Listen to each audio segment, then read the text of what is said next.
Now, cash-in-transit heists in South Africa are on the rise, and according to data from the South African Banking Risk Information Centre, 278 cash-in-transit robberies were reported in 2016 alone, with that number jumping significantly to 378 in 2017.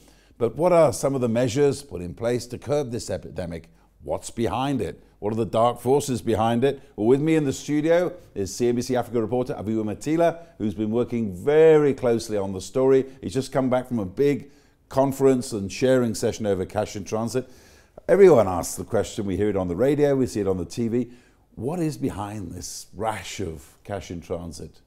Well, Chris, it is an issue that has really gotten out of hand in South Africa at the moment. 179 heists in the last 7 months alone. That amounts to almost one per every day. And it's happening really carelessly in our streets, at malls, public areas during the day. So the people's safety is also a major concern at this very moment. So All Cash got some stakeholders involved to showcase some technologies to help with this. So it was more of a technological side of things, where they are showing this foam that freezes the money, in fact, during the heist. So it blows up. Freezes the money? You're kidding, really? Yeah, it blows up. Within 2 minutes, it will form a solid concrete over the money that the people robbing these vans can't actually access. Really? That's any other technology that they're trying to use to beat these thieves? Well, you know, these people are very, very intelligent. That's one of the issues that came out of there. And the issue of the deep web, or the dark web, as it's commonly known, came up. You and I, the normal person on the street, use about 10% of the internet, and 90% of the internet we discovered there as where all of these deals are happening, where it's not just CITs that are involved in there, it's also other, types of crimes. So they were looking at other, even Interpol is in South Africa trying to sort out the scourge that has really gotten out of hand within South Africa, Mr. Bishop. Well, question is that if the thieves can get onto the deep web, the dark web, whatever you want to call it, and can't the police? Surely they've got access to everywhere and everything. Can't they get on there and try to thwart these cash and transit heists on the internet?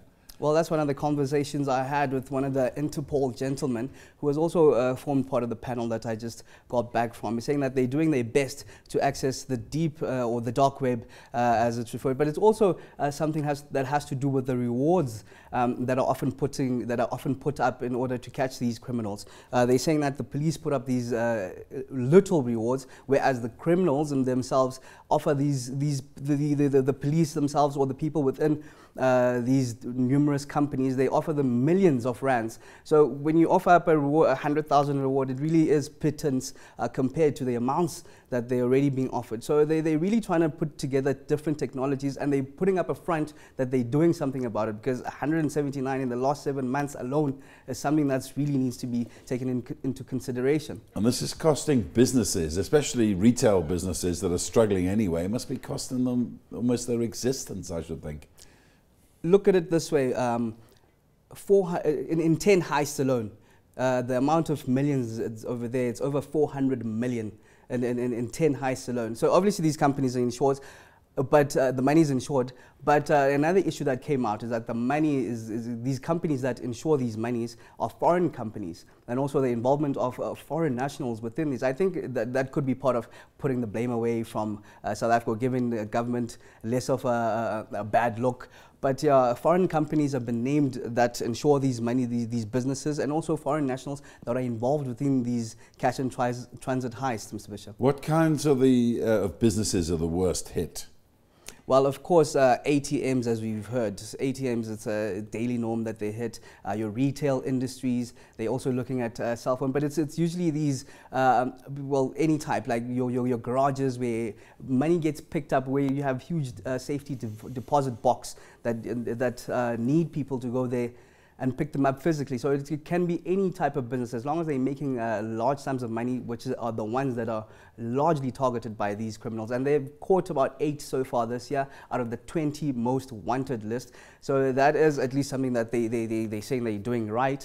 But we have to see how this whole operation goes, Mr. Bishop. What's your assessment? Do you think the police are doing enough?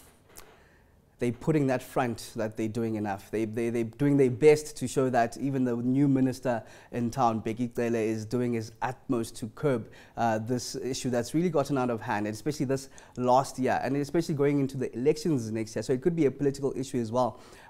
If they seem to be doing just enough, they could possibly win the ruling governing party, could win votes over next year. So it is.